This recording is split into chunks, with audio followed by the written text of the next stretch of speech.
Alright guys, in this little quick video I'm going to show you how to take your cluster, the cluster bezel, the small trim piece on this side, the center piece on the dashboard, and as the glove box as well on the end.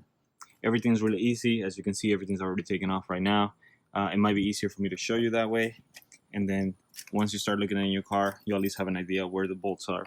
So we'll start with the bezel piece, which is this one right here. It's very simple. There's only 4 bolts in it. You'll find one down here,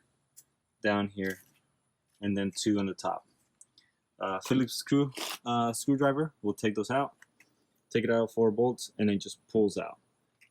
Has a couple clips on the top here, but they're not going to give you a lot of trouble. Pull them out, you're done. For your cluster, it's going to be a similar process. You have 4 bolts, one here, one on this side, one on the top, and then one on this side as well. Take all 4 of them, and then you should be able to just pull it out.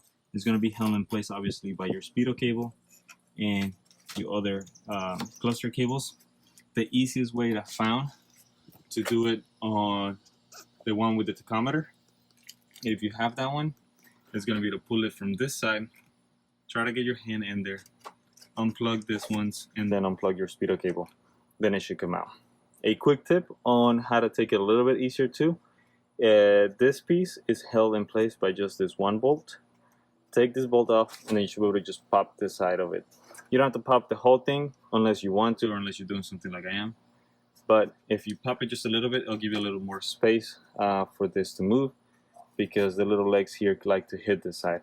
On this side as well, if you take this bolt off, it'll be able to let you just pop it. Then you can take the cluster out easier. If you want to take this bolt, the little piece from the AC just basically pops off, and then the whole plastic piece on this side should be able to come out. For this one, it's a little bit has a couple more bolts in it. I'm gonna show you on this piece right here. You'll have 1 bolt here. There will be a cover. Pop that one with a flat head. There'll be another bolt right there, and then you have to pop your AC controls. Basically just pull them, which will then give you access to these nuts that are holding it in place. Takes those nuts, they take a 14mm, and you take those 2 out, and then the whole thing just basically comes out as well. Very easy. Let me move to the other side so I can show you the glove box. Couple bolts, nothing crazy. Everything fairly easy to take off.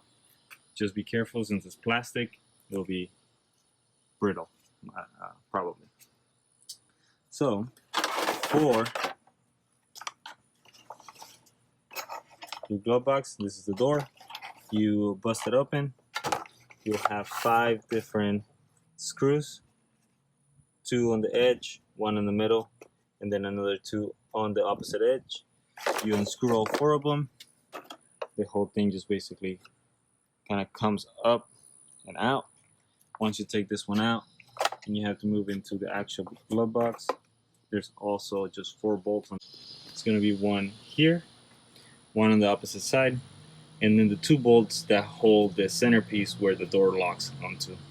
Take those 4 bolts out, the whole thing just slides out. Very easy, super easy to do. Obviously I don't have seats, it's a little bit easier for me to move around here, but if you're trying to get all these pieces out, that's the way to do. So that's all I have for the Tuesday quick tip video. If you guys are working in your B22 or B2000, comment on the bottom. Let us know if you like what you're seeing, or maybe subscribe to us and keep up with the updates that we have on the B2000 and my other friends, our hard body. So save the mini trucks. We'll see you guys on the next video.